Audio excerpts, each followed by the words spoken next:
Estoy a la puerta y llamo,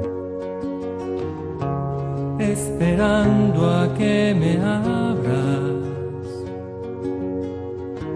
Ábreme que quiero entrar, que estoy a la puerta y llamo. Quien guarda mi palabra, con el Padre José Ribes. El corazón que te he dado es morada que yo anhelo,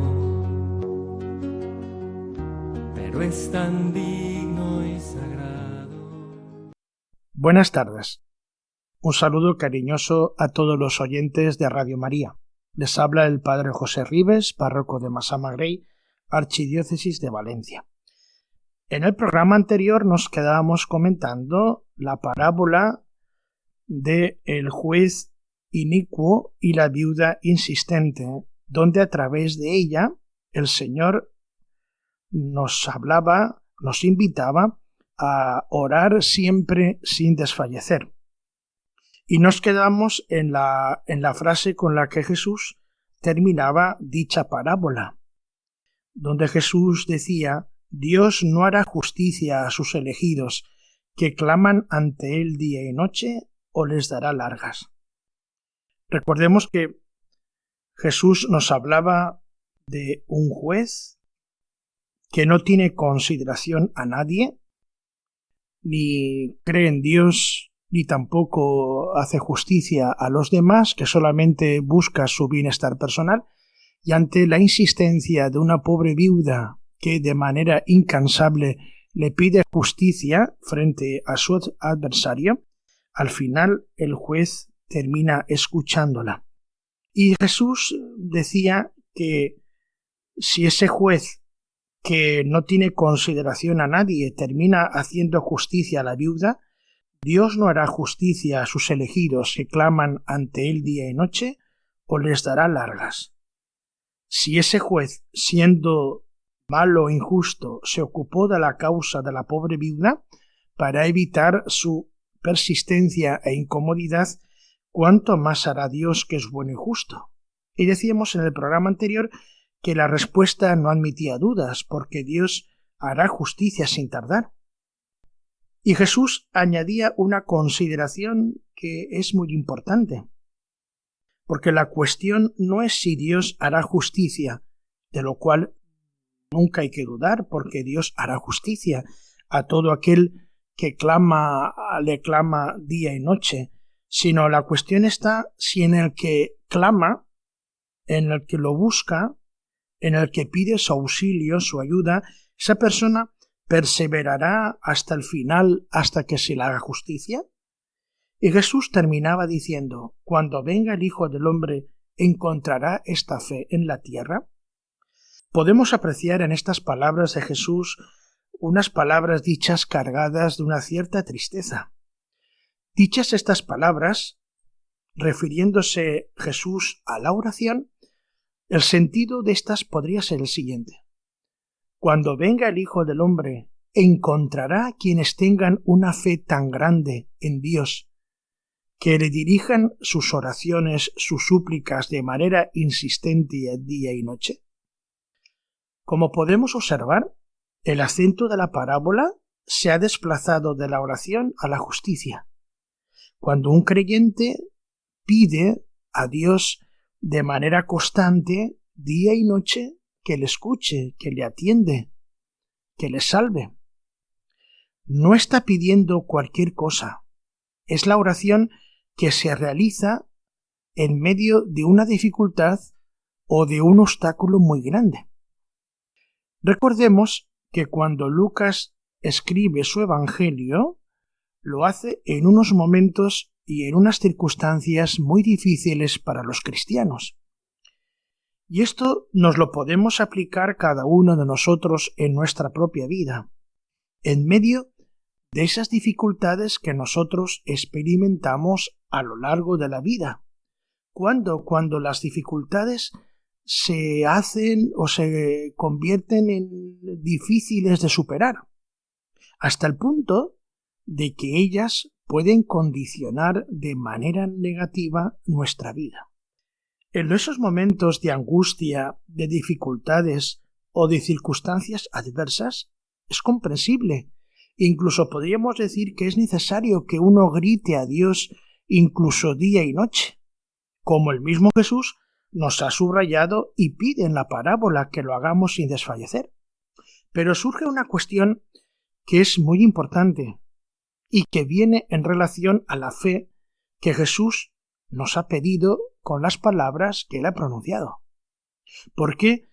Porque no siempre se le concede lo que pide quien a Dios clama, aunque Dios siempre escucha a quien a él se dirige. Y aquí el evangelista está planteando una cuestión que es importante responderla. Y desde ahí podríamos hacernos la siguiente pregunta. Si Dios no concede siempre aquello que se le pide, gritando incluso día y noche, ¿cómo se puede entender las palabras de Jesús?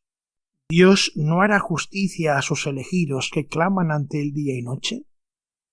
Si Dios, que es justo, siempre actúa de manera justa, ¿cómo es posible que a lo mejor no nos concede siempre lo que le pedimos? Nosotros creeríamos o creemos muchas veces que la justicia de Dios está en que Él nos conceda lo que pedimos. Pero como dice el gran obispo de Hipona, San Agustín, Él no siempre nos da lo que le pedimos, porque a lo mejor no nos conviene, o no sabemos pedir realmente lo que nos conviene. Yo creo que el mismo evangelista nos ofrece la solución en un episodio que él narra posteriormente en la segunda parte de su obra, conocida o llamada como Hechos de los Apóstoles, cuando, al hablarnos de aquella comunidad cristiana que está siendo perseguida, que es la comunidad naciente de Jerusalén, esta comunidad, en ese momento de adversidad, de dificultades, esta comunidad no pide que se le haga justicia, sino lo que piden los hermanos es que Dios les dé fuerza para seguir manteniéndose en pie, para no hundirse. Esta comunidad lo que hace es pedir al Señor que le dé fuerzas para seguir adelante. Y eso lo van a conseguir por la acción del Espíritu Santo. Y ahora les voy a leer, la frase a la que este episodio de los Hechos de los Apóstoles, a ese episodio que nos estamos remitiendo. Lo digo por si ustedes quieren buscarlo en Hechos de los Apóstoles, capítulo 4, de los versículos al 24 y al 31, encontramos estas palabras, esta oración que hacen al Señor, pidiéndole que les ayude a mantenerse en pie en medio de esas circunstancias adversas que están viviendo. Y la frase es la siguiente: ahora, Señor, fíjate en sus amenazas y concede a tus siervos predicar tu palabra con toda valentía. Extiende tu mano para que se realicen curaciones, signos y prodigios por el nombre de tu santo siervo Jesús. Dice el texto que al terminar la oración tembló el lugar donde todos estaban reunidos, los llenó a todos el Espíritu Santo y predicaban con valentía la palabra de Jesús. Observamos cómo esa comunidad naciente de Jerusalén, que está siendo amenazada, que se encuentra ante dificultades parece que insalvables e insuperables, no están pidiéndole a Dios que les libre de lo que están viviendo, sino que les ayude a vivir en medio de ellas. De ahí podremos decir que la justicia de Dios está en esa presencia suya que les ayuda a mantenerse en pie de una manera fiel y constante. Desde ahí es donde podemos encontrar sentido a la frase de Jesús: cuando venga el Hijo del Hombre, ¿encontrará esta fe en la tierra? ¿Encontrará esa fe que se afianza en la confianza, en la fidelidad? Nosotros en nuestra vida cada día pedimos ser ayudados y auxiliados, pero hemos de ver que esa ayuda o ese auxilio no siempre es que se nos conceda lo que pedimos, sino la capacidad de descubrir y sobre todo después cumplir la voluntad de Dios sobre nosotros en todo momento y en ese momento, que no siempre coincidirá con lo que nosotros deseemos o con lo que nosotros pedimos. Esto es lo que Jesús quiere decirnos cuando nos ha dicho estas palabras, que nuestra fe en Él no dependa de si nos concede o no lo que pedimos, sino que nuestra fe en Él, esa fe que Él espera cuando venga el Hijo del Hombre, en gloria y majestad, esa fe se exprese en confiar plenamente en Él y que ajustemos nuestra voluntad a la suya, con el deseo de aceptar lo que Él considera que realmente necesitamos. Entonces, ¿cuál es la fe que el Hijo del Hombre quiere encontrar cuando venga un día en su gloria? Pues podemos resumir diciendo esto. Es la fe que se expresa mediante la fidelidad, mediante la confianza. Y esta se manifiesta en seguir confiando y creyendo plenamente en Él, aunque lo que se pide o se espera no llegue, o tarde en llegar, o no haya ocurrido hasta ese momento. Digamos que así podríamos nosotros concluir esta famosa parábola del juez inicuo y de la viuda insistente, donde Jesús está invitándonos, por una parte, a suplicarle a Él, como la viuda está haciendo a ese juez, pero que en medio de nuestras súplicas y en medio de nuestra petición de auxilio, nuestra petición y nuestra insistencia debe afianzarse y debe consolidarse en la confianza y en la fidelidad, sabiendo que Dios sabe más que nosotros y que somos nosotros los que en nuestra petición, en nuestra confianza en Él, debemos ajustarnos a lo que Él considera que es lo que realmente necesitamos. Pero Jesús nos está diciendo, cuando venga el Hijo del Hombre, ¿encontrará esta fe en la tierra? Pues hermanos, ojalá que nuestra fe cada día esté fundamentada en la fidelidad y en la confianza, sabiendo y confiando que Jesús tiene poder para hacer eso y mucho más, pero entrando nosotros en su voluntad. El tema de la necesidad de la oración, como hemos dicho, lo ha aprovechado el evangelista para introducirnos, digamos, a través de estas palabras de Jesús, en esta realidad que es la oración, que ha de ser fundamental para todo discípulo de Jesús, como lo fue para el mismo Jesús. Y hemos observado en el Evangelio de Lucas cómo en muchas ocasiones el evangelista nos muestra a Jesús orando. Y orando con insistencia y sobre todo en los momentos más importantes a lo largo de su ministerio. Pues bien, ahora, después de haber tratado esta necesidad de orar, el evangelista va a aproximarnos, va a ayudarnos a reflexionar a través de esta parábola que ahora vamos a leer y a comentar sobre dos formas muy distintas de orar. Sabemos cómo ha de ser la oración, como hemos dicho, confiada y fiel. Pero el evangelista, a través de estas palabras de Jesús en la parábola que vamos a escuchar, nos va a decir, mirad, ahí vamos a contemplar dos formas muy distintas de orar, pero no las dos son iguales. Y esto lo va a hacer a través de la parábola del fariseo y del publicano que ahora vamos a leer y a comentar. Dijo también esta parábola a algunos que confiaban en sí mismos por considerarse justos y despreciaban a los demás. Dos hombres subieron al templo a orar. Uno era fariseo y el otro publicano. El fariseo, erguido, oraba así en su interior. Oh Dios, te doy gracias porque no soy como los demás hombres, ladrones, injustos, adúlteros, ni tampoco como ese publicano. Ayuno 2 veces por semana y pago el diezmo de todo lo que tengo. El publicano, en cambio, quedándose atrás, no se atrevía ni a levantar los ojos al cielo, sino que se golpeaba el pecho diciendo: «Oh Dios, ten compasión de este pecador». Os digo que éste bajó a su casa justificado y aquel no, porque todo el que se enaltece será humillado, y el que se humilla será enaltecido. Todos conocemos esta famosa parábola del fariseo y del publicano. Y la introducción que hace Jesús a la misma es muy importante.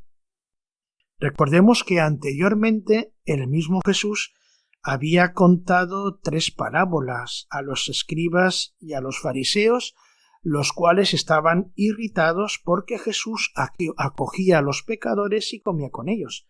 Recordábamos que estas eran las 3 famosas parábolas de la oveja, de la moneda y del hijo perdido.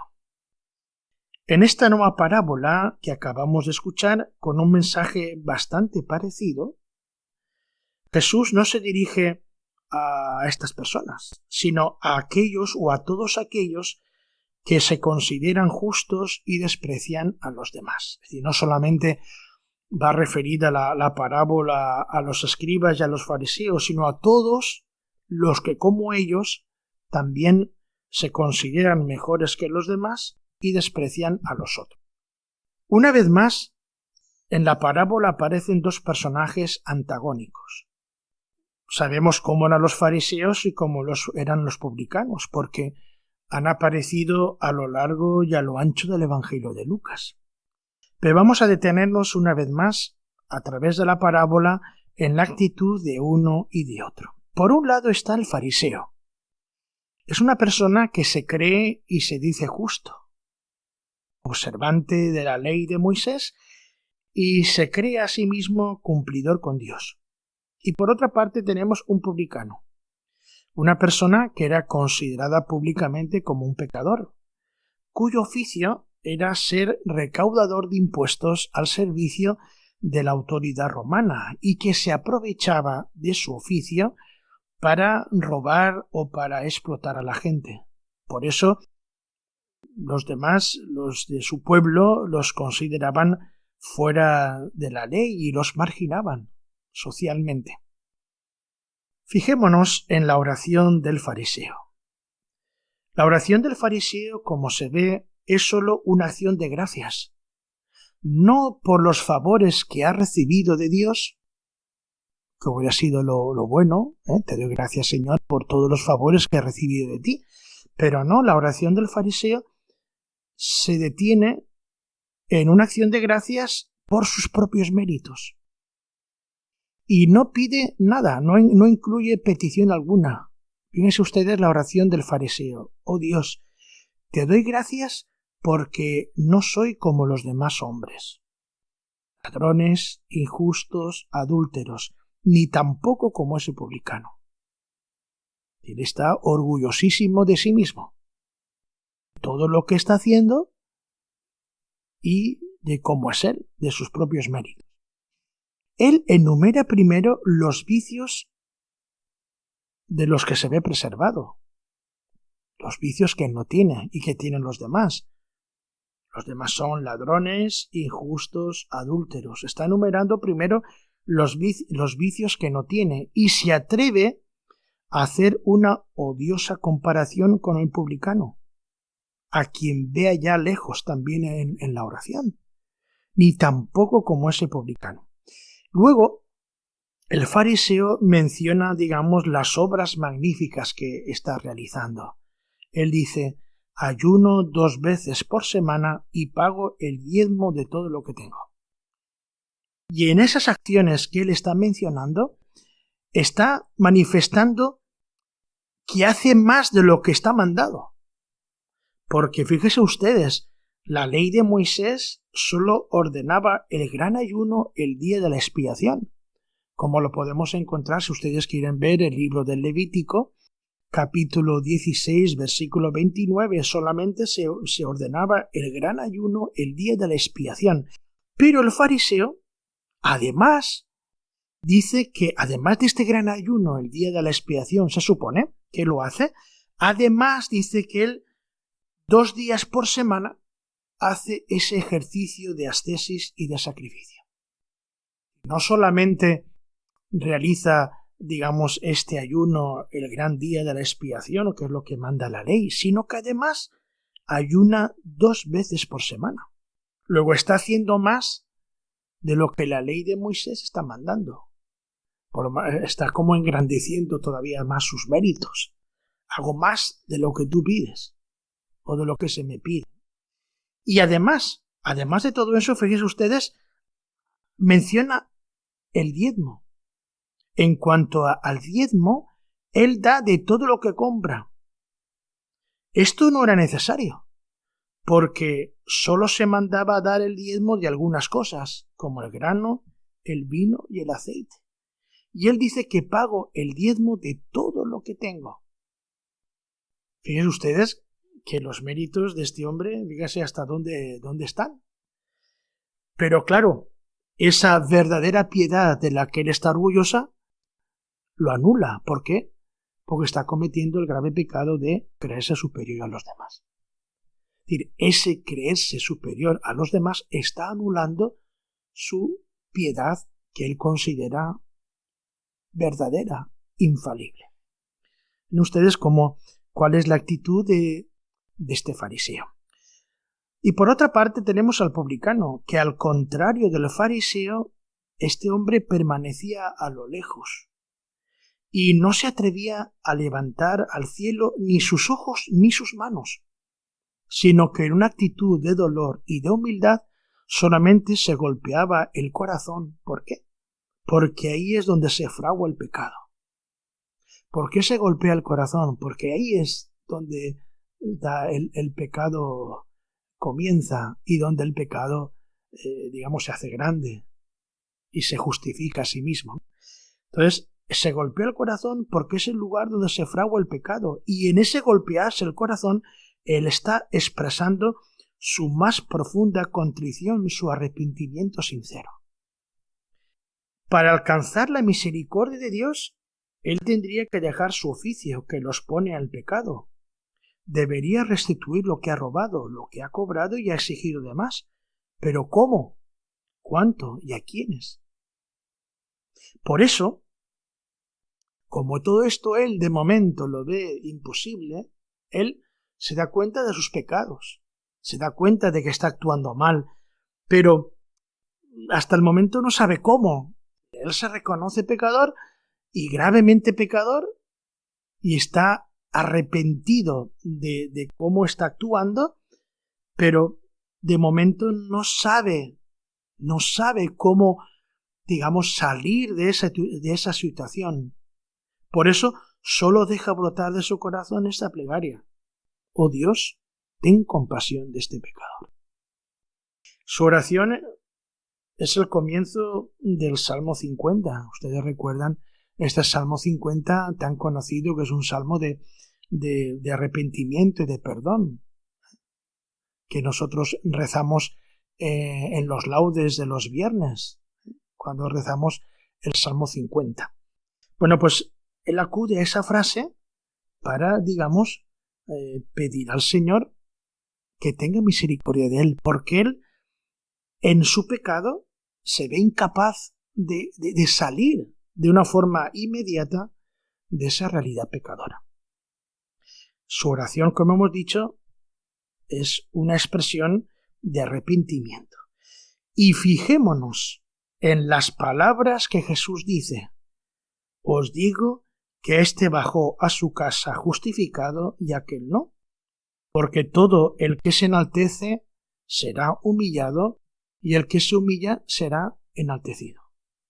Estamos en la campaña del mes de mayo, una campaña importante para Radio María, y es un tiempo de agradecimiento y tiempo también de oración y de generosidad. Radio María existe gracias a ustedes. La Radio de la Virgen sigue aconteciendo en el corazón de las personas a través de vuestra respuesta, de vuestra oración.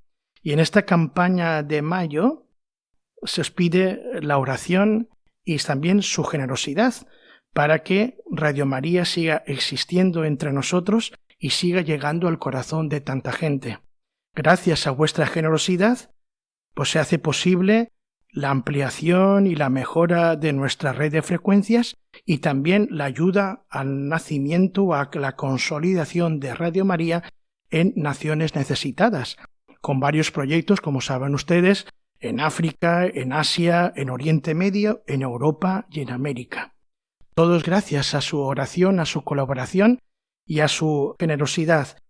Y es importante que Radio María, la radio de la Virgen, pueda llegar al corazón de todos los hombres para que por medio de ella podamos llegar a la salvación que también Dios nos ofrece.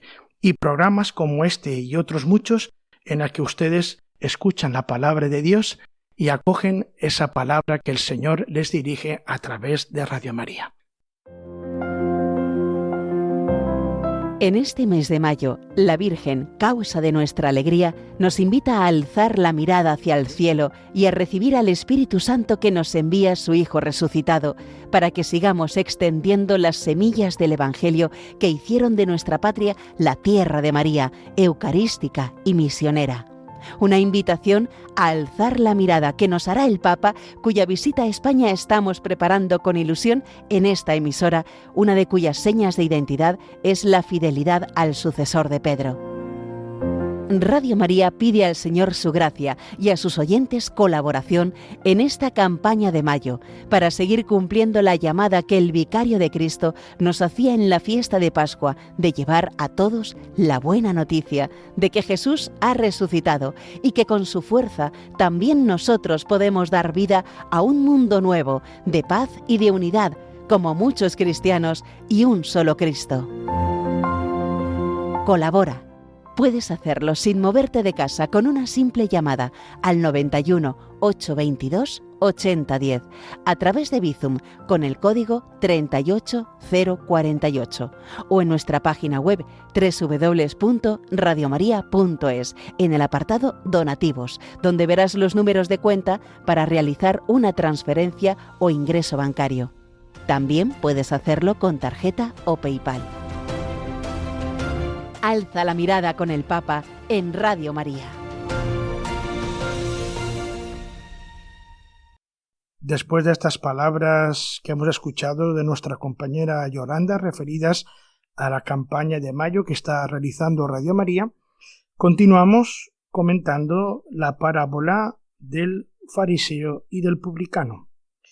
Y terminamos en estas palabras que Jesús dice y que volveremos a ellas después. Recordemos que estas palabras dichas por Jesús, donde terminaba la parábola del publicano y del fariseo, diciendo que os digo que este, referido al publicano, bajó a su casa justificado y aquel no, porque todo el que se enaltece será humillado y el que se humilla será enaltecido. Nos hacemos la siguiente pregunta. ¿Por qué Jesús critica la actitud del fariseo? ¿Por qué es condenable su conducta? ¿Es condenable todo lo que dice o hace? ¿O solo es condenable alguna parte? Para responder a estas preguntas, yo creo que deberíamos recordar esas antiguas confesiones que hacíamos de pequeños, las confesiones de inocencia. Cuando un niño pequeño hacía una trastada, era frecuente que se excusara diciendo: mamá, yo no he sido. Parece que hay una tendencia innata en el ser humano, todos, a declararnos buenos e inocentes en todos y cada uno de los momentos, incluso en los momentos en que no lo somos. Pero esa tendencia la tenemos. ¿Qué le pasa al fariseo? Que él considera bueno, es más, solo él es bueno, mientras que los demás son ladrones, injustos y adúlteros. Y porque él se considera puro e intachable, piensa que Dios está por completo de su parte. Pero él no quiere darse cuenta de que Dios no busca perfección externa, sino lo que Dios busca son corazones honestos y arrepentidos. Eso es lo que Dios busca. Por el contrario, Fíjense ustedes que la actitud del publicano no recuerda sus buenas acciones, que seguro que el publicano habrá hecho buenas cosas en su vida. Sin embargo, no recuerda las buenas acciones que ha hecho. Él, prescindiendo de los hechos concretos, se reconoce pecador, mientras se golpea el pecho diciendo esta oración que antes hemos escuchado. Dios acepta la oración del publicano y le otorgó su gracia y su favor, pero no le agradó la oración del fariseo, que es lo que Jesús quiere decirnos. Y la lección de la parábola es clara. Dios acepta con los brazos abiertos al pecador que reconoce sus pecados, que reconoce sus errores y que pide perdón con humildad, como lo podemos también encontrar en el Salmo al que antes habíamos referido, el Salmo 50, donde dice que un corazón contrito y humillado, tú, oh Dios, no lo desprecias. Y Jesús está expresándonos que en el corazón de Dios tienen cabida todos los que con corazón arrepentido acuden a Él, a su misericordia, que precisamente no conoce límite. Y el texto termina con esa frase al que habíamos hecho referencia anteriormente, donde Jesús afirma: todo el que se enaltece será humillado y el que se humilla será enaltecido. Esta frase parece que apunta hacia el juicio definitivo que un Dios ejercerá sobre los hombres. Llegará el día en que todo el que se enaltece será humillado y el que se humilla será ensalzado. Significa que Dios valora la sencillez y que Dios aborrece la autoexaltación. Dios invierte los valores ahí, los criterios humanos. Quien busca destacar terminará rebajado, mientras que quien sirve con humildad será honrado por Dios. El mensaje está estableciendo una inversión de valores. ¿Por qué? Porque la soberbia lleva a la humillación espiritual, mientras que la contrición y la sencillez traen la exaltación por parte de Dios. Hay una frase muy conocida por nuestra Santa Teresa de Jesús que decía que la humildad no era debilidad, sino que la humildad era caminar en la verdad. ¿Por qué? Porque hemos de reconocer que todo lo bueno que tenemos proviene de Dios y que no es nuestro propio mérito. Por tanto, en la parábola se nos invita a no despreciar a nadie ni a sentirnos mejores o superiores a los demás, sabiendo que la verdadera relación con Dios no se fundamenta en presumir nuestra propia rectitud, sino en darnos cuenta de la gracia y de los favores que recibimos de la bondad de Dios. Por tanto, Jesús está enseñándonos en esta parábola que la verdadera grandeza está en reconocer que dependemos de la gracia de Dios en lugar de presumir de nuestros propios méritos. Por tanto, terminando un poco esta parábola del publicano y del fariseo, podríamos, subrayar 3 aplicaciones prácticas para nuestra vida. En primer lugar, evitemos juzgar. ¿Por qué? Porque la espiritualidad nunca se puede fundamentar en señalar los errores de los demás. Por lo tanto, la primera, evitar juzgar. La segunda, orar de una manera honesta. Es decir, presentémonos ante Dios tal como somos, sin máscaras. Y en tercer lugar, sirvamos, hagamos el bien sin esperar aplausos. Porque Dios, que es el que nos va a ensalzar, lo realizará a su debido tiempo. O sea que podríamos, tener presente estos criterios como aplicación práctica para nuestra propia vida a la luz de la parábola que acabamos de escuchar, donde Jesús nos está invitando a través del ejemplo del publicano qué actitudes hemos de tomar en nuestra vida ante Dios y ante los demás. Después de haber escuchado esta famosa parábola del publicano y del fariseo, el pasaje que vamos a escuchar ahora nos ayuda a saber quiénes son para Dios los más importantes. Si en el relato anterior aparecía como escuchado y llamado por Dios aquel recaudador de impuestos que se reconocía pecador ante su presencia, ahora el evangelista recoge un texto que Marcos en su evangelio anteriormente ya había escrito, tal como nos había dejado Marcos en su evangelio, y que ahora Lucas, siguiendo a Marcos, también lo adjunta en su evangelio. Y son las palabras en las que Jesús bendice y alaba a los niños, presentándolos como modelos de acogida del reino de Dios. Leemos ahora y comentamos este relato evangélico. Dice así: le llevaban también los niños pequeños para que los tocara, pero al verlo los discípulos los regañaban. En cambio, Jesús hizo que se los acercaran diciendo: dejad que los niños vengan a mí, no se lo impidáis, porque de los que son como ellos es el reino de Dios. En verdad os digo que el que no reciba el reino de Dios como un niño no entrará en él. Vamos ahora primero a detenernos muy brevemente en esta expresión que ha utilizado el evangelista. Dice niños pequeños. Esta expresión utilizada por el evangelista nos hace pensar en niños pequeñitos que aún no saben hablar. Se sobreentiende que si los padres llevan a sus hijos pequeñitos a Jesús para que los toque, es porque ellos saben que el encuentro con Jesús será beneficioso para sus hijos. Llama la atención la reacción de los discípulos. Los discípulos reprenden a los padres, que le llevaban, está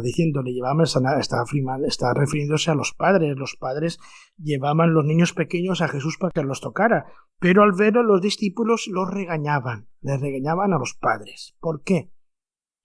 ¿Que molestan a Jesús? ¿Es que lo distraen a Jesús de cosas importantes? En el fondo, late la idea de que en tiempos de Jesús los niños ocupaban uno de los últimos lugares de la sociedad. Nacer varón era una fortuna, pero solo comenzaba a disfrutarse con la adolescencia. Antes un niño era una simple propiedad de su padre.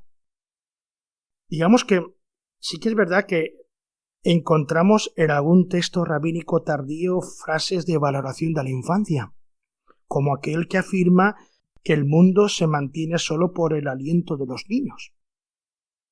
Pero el pensamiento judío en tiempos de Jesús es que se valoraba solo al niño por el adulto que un día llegaría a ser.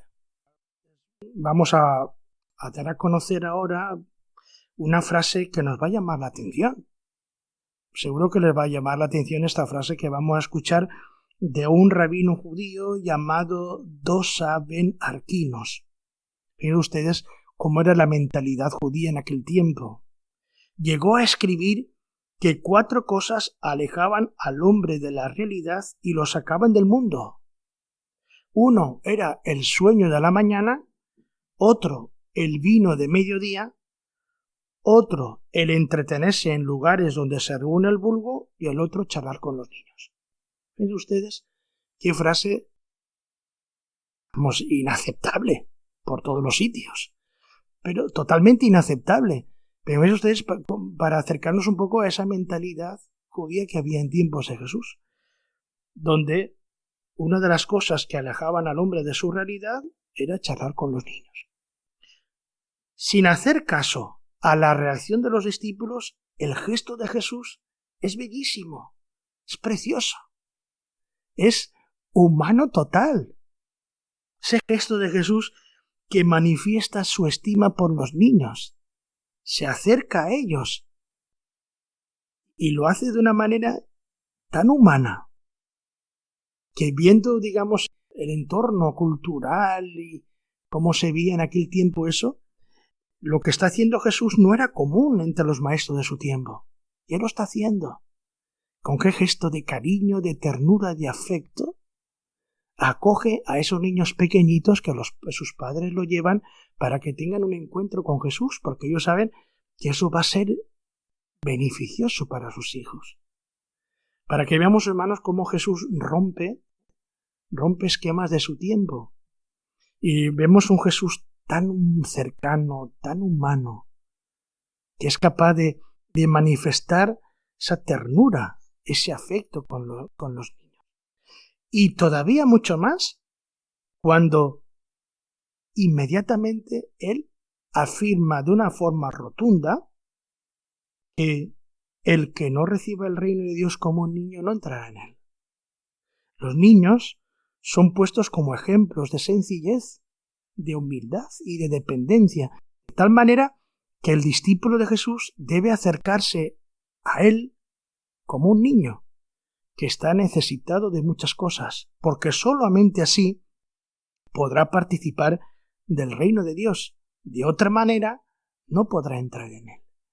Ven ustedes qué escena más cariñosa, más bella y más humana la que nos ha presentado el evangelista, donde Jesús está afirmando rotundamente que el reino de Dios es de aquellos que se hacen como niños. Bellísimo texto.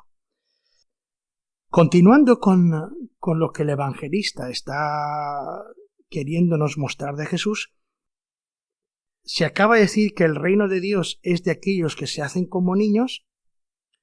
Otras personas lo van a tener difícil entrar en el reino de Dios. Y es lo que ahora vamos a escuchar y comentar en el relato que sigue. Y es el siguiente. Uno de los jefes le preguntó: Maestro bueno, ¿qué he de hacer para heredar la vida eterna?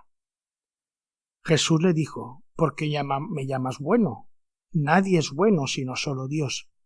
Ya sabe los mandamientos: no cometerás adulterio, no matarás, no robarás, no darás falso testimonio, honra a tu padre y a tu madre. Y él dijo: he observado todo esto desde mi juventud. Al oír esto, Jesús le dijo: todavía te falta una cosa. Vende todo cuanto tienes y distribúyelo a los pobres, y tendrás un tesoro en los cielos. Luego ven y sígueme. Pero él, al oír esto, se puso muy triste, porque era muy rico. Cuando Jesús vio que se había entristecido, dijo: qué difícil es para los que tienen riquezas entrar en el reino de Dios. Es más fácil que un camello entre por el ojo de una aguja que entre un rico en el reino de Dios. Este episodio es conocido habitualmente como el relato del joven rico. En el relato que el Evangelio ha compuesto, afirma que es un jefe. Debemos decir que anteriormente el evangelista ya había mencionado en otros textos de su Evangelio a dos jefes. Uno de ellos, se recuerdan, era Jairo, el jefe de la sinagoga de Cafarnaún, y otro era uno de los jefes de los fariseos que invitó a comer a Jesús a su casa. Con este detalle, el evangelista lo que quiere destacar es que el personaje que ahora se acerca a Jesús es una persona importante. La pregunta que le hace este personaje a Jesús es la clave para entender todo el pasaje que acabamos de escuchar. Maestro bueno, ¿qué he de hacer para heredar la vida eterna? Lo que pretende esta persona es conseguir la vida eterna, lo que nosotros entendemos por salvarse. Este deseo sitúa a esta persona en una conquista, es decir, esta persona espera un mundo futuro, distinto del presente, un mundo que será mejor que este, y desea participar en él.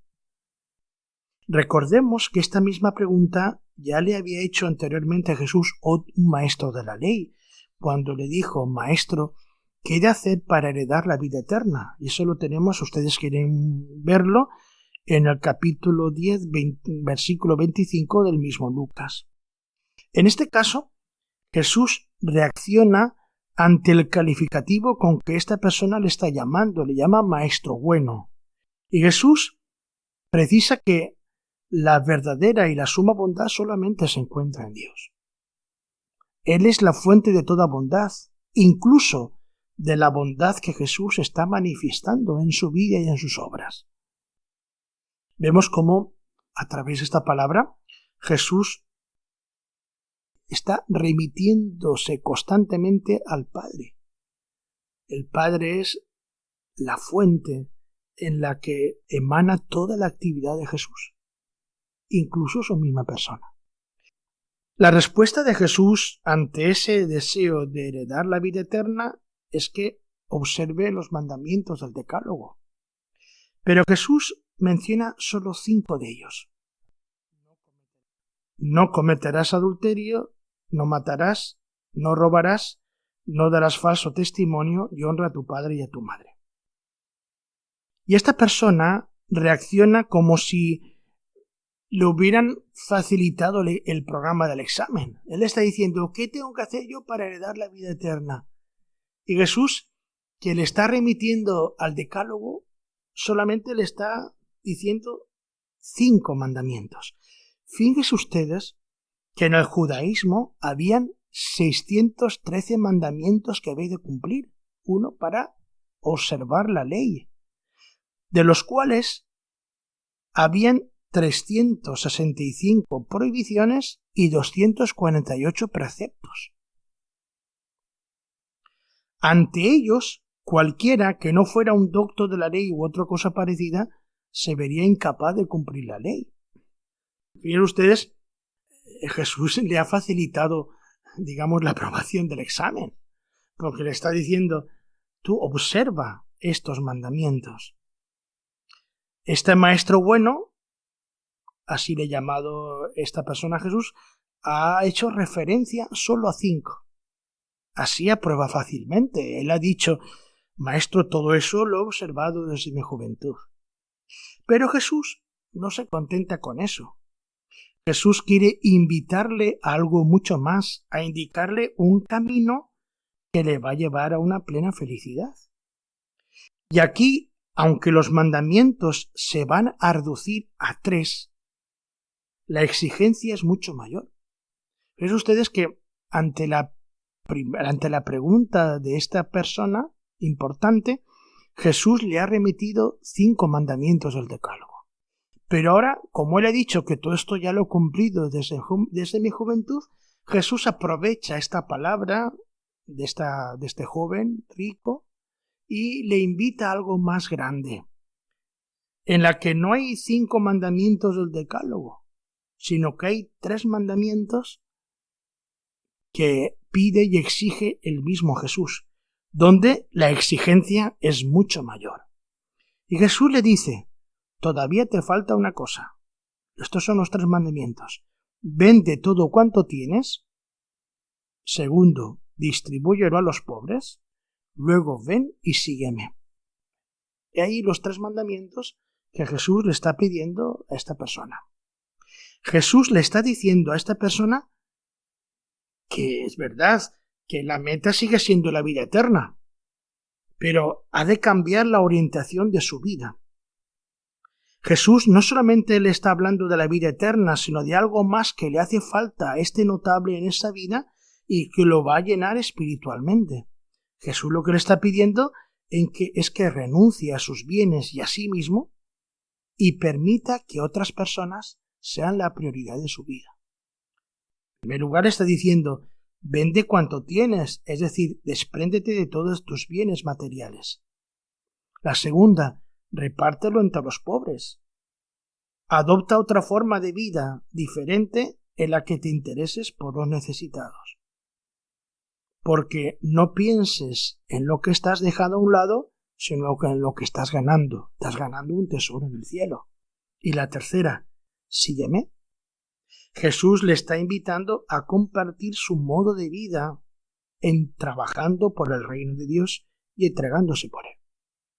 Y esta es la respuesta de Jesús a ese noble deseo de heredar el reino de los cielos, pero Jesús va yendo mucho más allá, diciéndole que yo te ofrezco un camino en la que te va a dar plenitud a tu propia vida. El evangelista destaca que aquel hombre, al oír la palabra de Jesús, se puso muy triste, porque era muy rico. El evangelista Marcos, cuando nos cuenta este mismo episodio, dice que aquel hombre se marchó. Lucas nos está diciendo solo que se puso triste. Y Jesús se queda mirándolo y afirma: qué difícil es para los que tienen riquezas entrar en el reino de Dios. Es más fácil que un camello entre por el ojo de una aguja que entre un rico en el reino de Dios. Aquel hombre rico ha de ser una llamada a la conversión a todo aquel que quiera incorporarse al reino de Dios o que ya esté caminando en él. Porque poner el corazón o pedir la vida a las riquezas es andar por el camino equivocado, porque ellas no te van a salvar, ni te van a eximir de todas las decisiones o de todas las opciones que has de tomar a lo largo de la vida. Así es tan difícil entrar en el reino de Dios como el que un camello entre por el ojo de una aguja. Esta frase, que en su sentido literario es una hipérbole, hace referencia a una puerta muy pequeñita que estaba situada en la muralla de Jerusalén, por la que difícilmente podía entrar, como dice el dicho, un camello.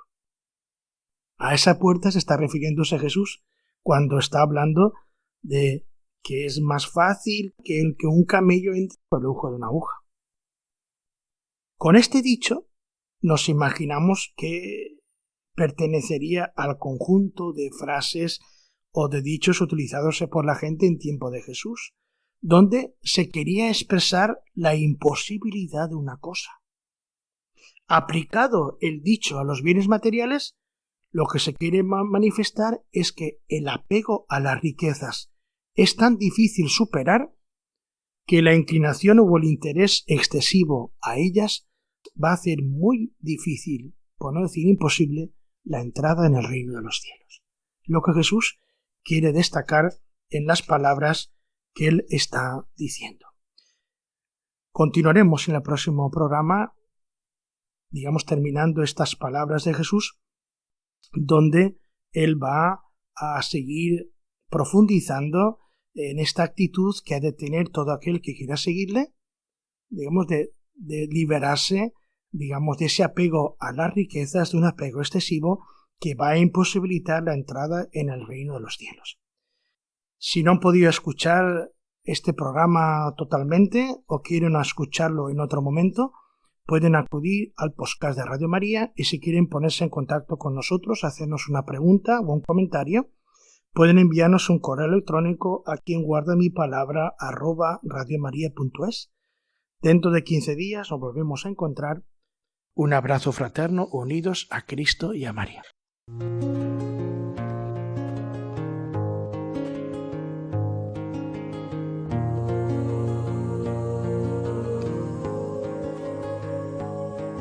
Estoy a la puerta y llamo, esperando a que me abras. Ábreme que quiero entrar, que estoy a la puerta y llamo. Quien guarda mi palabra, con el Padre José Ribes.